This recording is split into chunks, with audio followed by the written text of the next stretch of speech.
Navigating the changes coming up August 17th are confusing, frustrating, and they seem impossible because it feels like there's no really clear direction. However, it is not impossible. Today, I spoke with Mark McLaughlin. He is the Chief Strategist of Compass. He has a ton of experience in the industry as a broker owner who sold his company Pacific Union to Compass in 2018 to now working as a consultant and now working for Compass as their Chief Strategist. We discussed how they're navigating the changes and what he thinks are the most important things that brokers should really be aware of and agents moving forward, and how there is still a ton of opportunity in this industry. We also talk about Compass's M&A strategy and some of the unique practices that they are doing right now. And we really just had a great conversation about the state of the industry today. So enjoy the podcast. Mark, welcome to the RealTrending podcast. I really appreciate you getting on with me. Good morning, Tracey. Thanks for having me. Yeah, it's been a while since we talked. You told me just a couple minutes ago you've been a year in your position with Compass as the Chief Strategist. So why don't you tell me a little bit about how that came about? Because I know you were also doing some consulting right before that, and what you're tasked with at Compass. Sure, I'd be happy to. So if you go way back a little bit, Compass bought my business in California in 2018. The name of it was Pacific Union International. And I stayed with Compass for almost 3 years until May of 2021, when I stepped away so that Compass could integrate Pacific Union into sort of one Compass in California, if you will. And I sort of retired. Had some fun, and then was drawn back into the industry really in a consultative way or an advisory way. And it was a bit of my way of giving back. There's so many people that in my growth in California were so gracious to me that I thought, why don't I try and impart some of my knowledge to others? So I probably did about 6 M&A transactions. I did coaching with several CEOs across the United States. And just was enjoying re-engaging with the industry. The thing you miss the most if you ever leave is the people. And I always kept in touch with Robert Refkin, the CEO at Compass. We would probably talk every 45 days just about business issues and things like that. One day in April of 23, he called and just said, hey, can we talk about this one topic? And then like 5 minutes later, he called back and said, would you even consider coming back? And long story short, lots of great meetings and intellectual engagement. And I decided to come back just a year ago, right now in July of 2023, to help the business really transform itself from what it was before the markets all changed to what it is today. And it's a very, very different business today than the one that I left in July of 2021. Very different business. Yeah, absolutely. And, you obviously have a ton of experience in multiple different ways in the real estate industry. And of course, I want to talk about the August 17th deadline coming up. What are you seeing as the biggest pressure points for agents and the industry in general, about some of the practice and policy changes that are going to be happening? The thing that real estate professionals are really looking for here is the leadership on the path forward. How do we get there? And I think when the initial verdict came out back in October, we had a podcast on November 7th, I think, of last year, and we had 6,500 Compass professionals on the podcast. In March of this year, when the punitive damages were struck, we had 13,500 people on the podcast of what do we do next. That's almost, well, it's not half, but it's probably 40% of our people. And that doesn't count people that are sitting in conference rooms watching it, right? So this insatiable appetite for knowledge. And if you think about our industry, for years, we've put enormous amounts of time, effort, money into the listing side of the trade and very little into the buy side of the trade. And so that's the change that our industry is going through. We're learning new motions. It takes practice, it takes preparation, and it requires leadership. Yeah, and I think there's some confusion over what the DOJ wants as opposed to what has been settled. And you know, the presidential election might change that. It's possible, you know, depending on who gets elected. But what what is your what are your thoughts about that? Because I know California released forms. No, the DOJ was not happy with that. You know, it almost seems like they're not really going to be happy with association forms. It's really companies need to do their own forms, but I'm not even clear on that either. So tell me what your interpretation of what the DOJ wants and how your company is kind of adjusting to those changes, because everything seems up in the air still. I would agree with your latter statement 100%. I was actually just working on that earlier this morning about whether we use forms in a certain state or whether we have our own listing agreement in a certain state. And so we're in motion on that now. It's really hard to pin down what the DOJ actually wants. It's not really been specific, other than the fact that I think we can all agree on they don't want any evidence of a seller paying a buy-side fee, right? I mean, that part I think we know. Now, are there going to be nuances to that by state? Probably. Are there going to be nuances that you can do a seller concession or something like that? Probably. And what we have to prepare for is change. And you know, we're only, what's today? Today's the 17th. So we're 30 days away from, you know, when we're supposed to have the rules for the game. And one of the analogies that I love to use in sharing with our real estate professionals as to how to prepare for this is you take Caitlin Clark. Everybody knows who Caitlin Clark is. She is the leading scorer in NC2A basketball history, period. Okay. It's not men. It's not women. It's not in special sized courts or anything like that. How many times do you think they changed the rules on her? Plenty throughout her career, right? And she's still the leading scorer in NC2A history. So we have to be prepared that the rules are going to change, and they may change on September 17th. How do we really know? You know, my personal opinion, not the company's opinion, is, you know, how is the DOJ in a situation to tell a seller what to do? You know, it's like, they don't do that for cars. They don't do that for lawyers, you know, so that's a personal opinion. That's not really a Compass position. So you know, and I love the analogies to sports. You know, in sports, you get to practice, generally speaking, you get to practice all week and play on the weekends, right? Well, we don't get to practice all week and play on the weekends. We have to play every day. So we have to do our practicing. We have to adjust to this. I would draw the analogy to this change as any time in a real estate's professional career, if they decide to ask for a different fee structure in an exclusive listing agreement, it's uncomfortable. They don't know how the client's going to react. Are they going to get up and walk out of the living room? Are they going to get up and walk out of the conference room? What are they going to do? But what the client is looking for is an advocate, someone to represent them. And when they sign an exclusive listing agreement, that's who I want representing my property. And I trust you, and that's why I'm hiring you. So I think the same will be true going through this change. The client will say to the real estate professional, what is in my best interest? And then the real estate professional will share, here is what I think is in your best interest. Let's discuss it. Are you ready to move forward?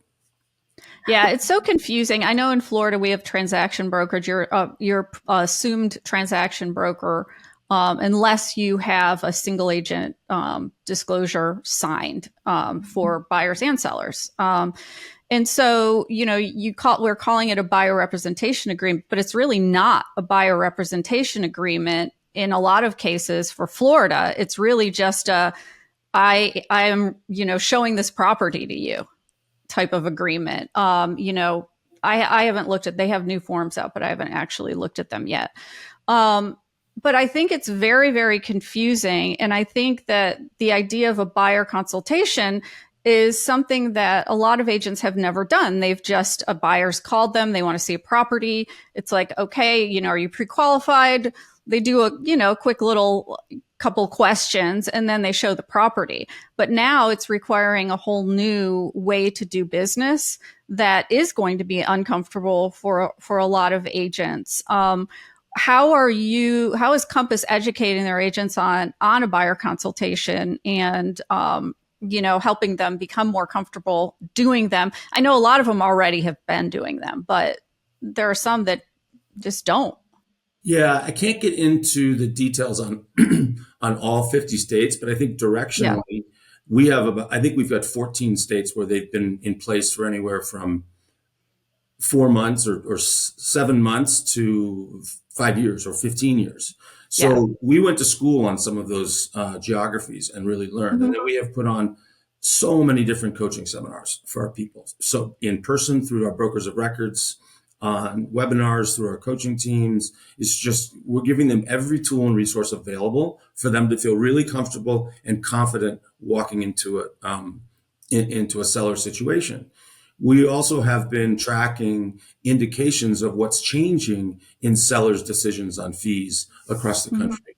And we're not seeing material changes in behaviors as of yet. Now, could that all change on August 17th? Of course it could. And we're prepared for that. Yeah, I think that what are you hearing from your agents about buyers and sellers asking these questions? Are they getting a lot of these questions yet, or like you said, it seems like it's business as usual. However, I don't feel like it's going to stay business as usual regardless. What are your opinions on that? Yeah, I would say that the majority of our real estate professionals are engaged in these conversations, Hmm. and the majority of them now are comfortable doing it. There's probably a cohort that have not engaged because they haven't really had to yet because the client hasn't brought it up, but that's coming.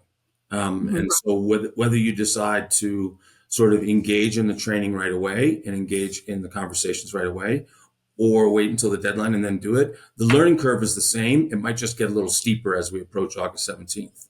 Yeah. But in most cases, our industry comes back to that one word of trust. Is I have been selected as your real estate professional because you trust me. And if I come in and give you trustworthy advice, you're more than likely going to follow my recommendation. Yeah, absolutely. I want to switch gears a little bit and talk about growth. So you, Real Trends named Compass a game changer this year, and that is based on 5-year transaction side percentage growth from 2019 to 2023. You grew 110%. And I know that is really impressive. We had 18 game changers selected. So I know that Compass has also shifted gears. That was over kind of a weird market too. We had the pandemic market, a boom market, and then we kind of went into a slow market. And you've still maintained kind of that growth throughout. You've discontinued kind of agent incentives on the scale that you were doing them before, and I know the Compass has been pretty active in M&A. With some of the recent very big acquisitions that you've made. How have you tweaked that, or how has the company tweaked their growth strategy, and what are you seeing as changes moving forward? So there's two sides to our growth strategy. One is organic growth, and that is through recruiting net new real estate professionals to Compass, and the other is M&A. And we did take a bit of a pause in the M&A practices sort of in the middle of 22 when everybody was reacting to the downturns of the market.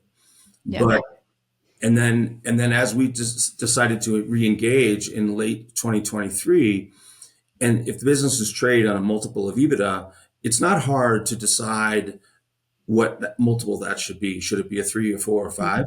But what it is hard is to find a positive EBITDA. So we use some very creative techniques to go to people who would like to sell, and engage in an M&A sort of set of math to give them flexibility over time as to when to pull the trigger on the transaction. So that became very attractive to people because, generally speaking, real estate owners are optimistic, and they're optimistic that in the coming years their business is going to be better. So in the quote unquote earnout years, they're reacting very favorable to, yeah, I can get there from here. So that's the M&A side. And on the growth side, we pretty much eliminated any incentives that we used to use in the marketplace, whether it be cash, whether it be stock, whether it be splits. And we leaned into our value proposition. We're the only real estate brokerage company in the country that has a one point of contact marketplace where you only have to enter Tracey's name once and it flows through everything in the system. It's incredibly efficient. The likely to sell, the AI, all of the chat GPT, all these tools and resources are proving out to be exceptional productivity tools for our real estate professionals. And so in tough times, real estate professionals look for the venue that's going to give them the most success, right? Once they understand their move is not risky, the question is, where can I do my absolute best? And the sort of icing on the cake of our success is the people that we call boomerangs, people that have come back, have left and gone to greener pastures and decided, you know what, it really wasn't greener. And my day-to-day activities were so much more difficult. And them coming back is quite an endorsement of the platform. Yeah, we've done a little bit of research. Our newsroom has on Compass's technology, interviewing quite a few agents, and overwhelmingly, they were very, very positive and very happy with the platform that Compass offers. What's new? What's coming down the pipe for anything related to Compass? New programs, new technology. Let me get to that in just a second, but I want to share with you, there are really three things that I think Compass stands for, and all of them are in a very intense way. One is culture. Our return to office policy in September of 2023 was very strict because we wanted a sense of community and culture in the office, because that's what real estate professionals thrive on. That's where they get the collaboration. That's where they get the exchange of information. That's where they get their sales meetings and comfort and all those trainings. So that's one. Two is the platform. And three, our attention to fiscal discipline. And those three things together have given us the ability to prosper through these very, very difficult times.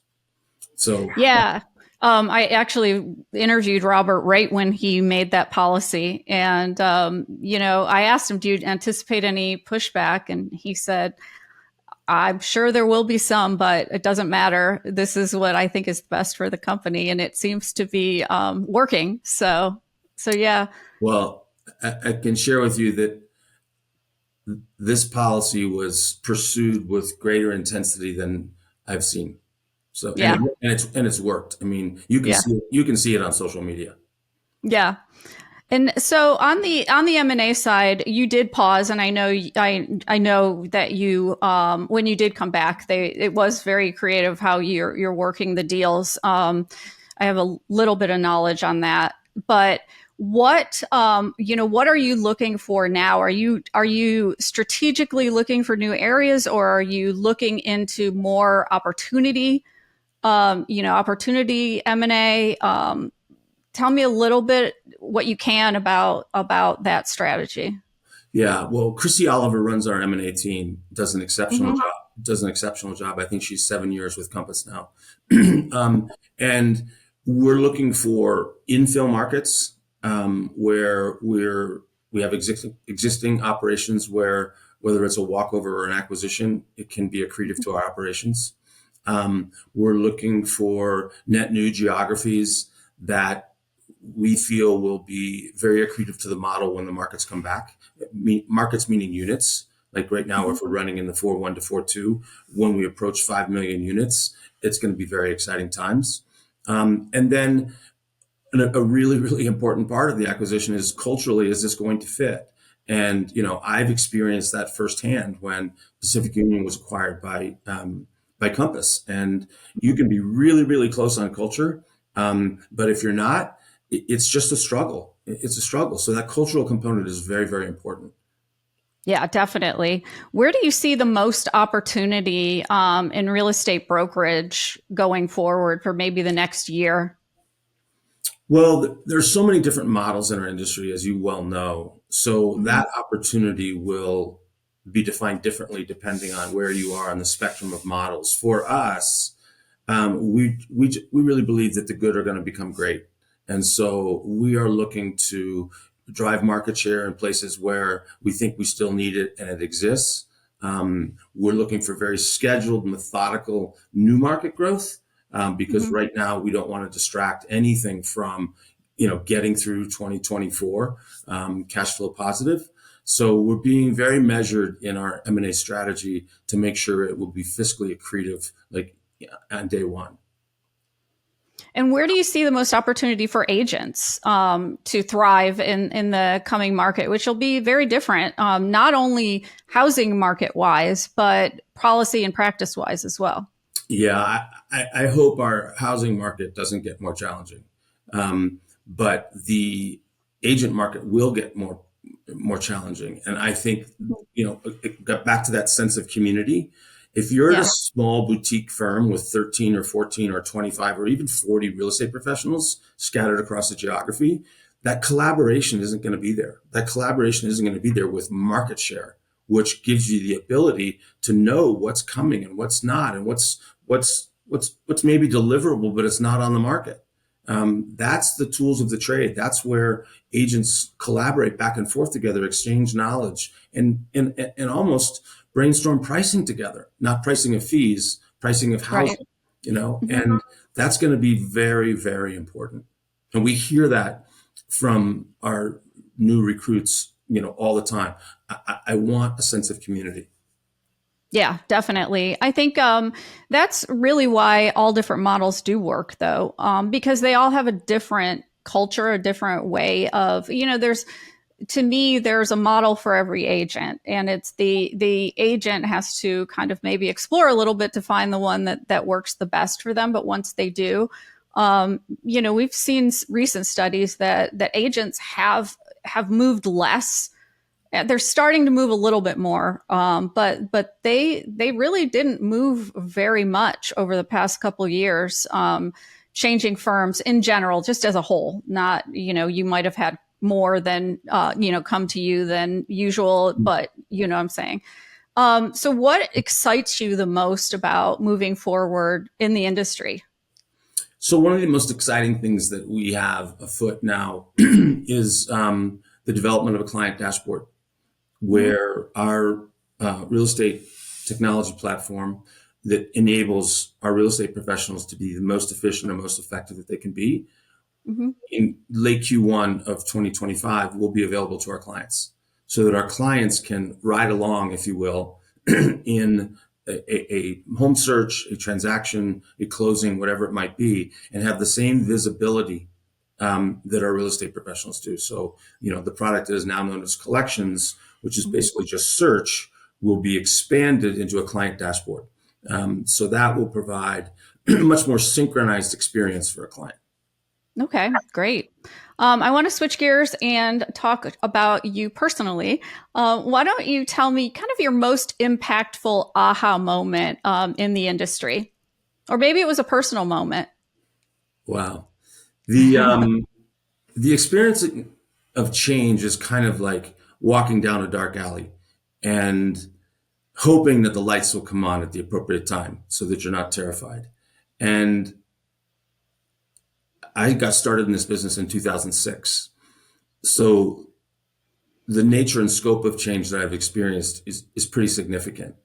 Mhm. So the only new thing coming is the direction of change. It's not the fact that there's no change coming. It's the direction of the change. And I had aha moments in the great financial crisis where, must have visited with 100 clients in a 9-month period of time that, felt as though the sky was falling and they're the only one getting hit in the head. No, when the sky falls, everyone gets hit in the head, And so things like that. And then just having this vision for how do I get out of this and executing against it.